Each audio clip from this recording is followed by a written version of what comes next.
जब भी बच्चियाँ किशोरावस्था में एंटर करती हैं तो उनके शरीर में बहुत बदलाव आते हैं। सिर्फ शारीरिक बदलाव ही नहीं, लेकिन मानसिक बदलाव भी आते हैं।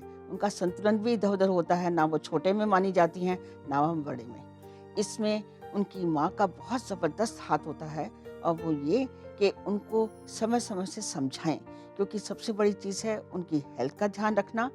इस समय उनके पीरियड्स भी स्टार्ट हो जाते हैं, तो उनके खान-पान का ध्यान, उनकी एक्सरसाइज़ का ध्यान और साथ में उनको लोकल हाइजीन का ध्यान, ताकि कोई इन्फेक्शन ना हो जाए। और आज के ज़माने के दौर को देखते हुए उनको सब कुछ बता देना बहुत ज़रूरी है कि क्या दुनिया उनसे एक्सपेक्ट करती है, क्या पीयर प्रेशर होता है, किस-किस से अपने आप को दूर रखना है और कैसे अपने आप को बचाना है। और इसके बावजूद भी अगर वो ज़िंदगी के बहाव में बहती हैं, तो उससे भी कैसे अपने आप को बचाव करना होगा। माँ ही सबसे ज़्यादा इसमें, माँ का या बड़ी बहन का रोल आता है।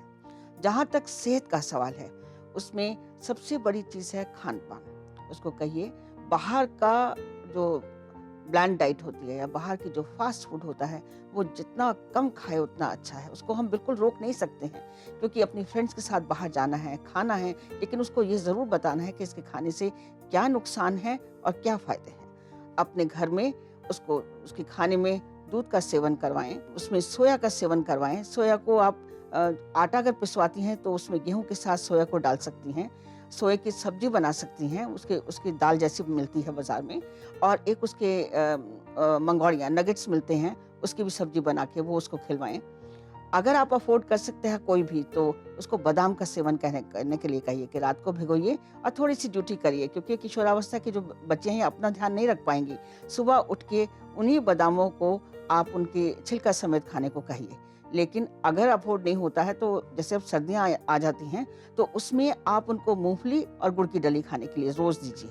1 मुट्ठी मूँगफली खा लें, 1 गुड़ की डली, तो काफ़ी होगा, एनीमिया जो है वो करेक्ट होगा। दूसरा जो चने हैं भुने हुए चने जो होते हैं, वो आप घर में रखिए। और जब वो बीच-बीच में बच्चियाँ खाती हैं ना, वो आते-जाते खाना चाहती हैं कुछ, तो उस समय वो चने खाएँ। उसमें भी हाई प्रोटीन की मात्रा बहुत ज़्यादा होती है। हरी सब्जियों का सेवन करें। पानी ज़रूर पिएँ, 10 से 12 ग्लास पानी।